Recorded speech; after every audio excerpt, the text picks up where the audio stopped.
Most leaders in the B2B sector realize that digital is here to stay, but they also know that the recipe from B2C won't necessarily apply to them.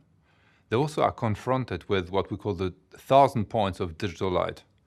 Competitors moving into new spaces, new technologies coming up, employees asking for new digital initiative. And the challenge they have is how to organize for digital.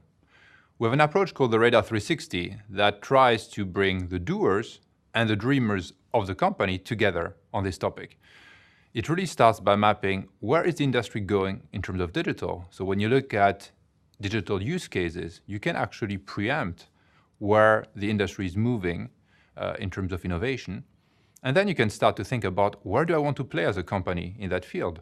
Where do I really need to lead in terms of technology? And where is it fine to be a fast follower using existing technology, but at a faster pace than others? Once you're clear on that, you also need to become knowledgeable about what's your starting point. What digital initiative have you started in the company? Are they yielding something? But also, what are your digital capabilities? For example, is my IT ready for digital? Once you're clear about where you want to go and where you're starting from, the question is, how do you orchestrate the whole transition? And what we found quite helpful is to describe it in waves. Be very clear about wave one, what you want to do in the next 2 to 3 years, what are the stepping stones you need to put in place, and more directional about wave 2 and wave 3. And finally, we find it also very helpful to orient the company along a few pathways for digital. There are outer games pathways, so how do I want to change my customer experience?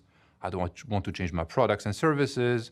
How do I want to change my operations? Or do I need completely new business models? But also what we call the inner game. Do I need a new platform? How do I want to think about data and analytics? Do I need to change my operating model?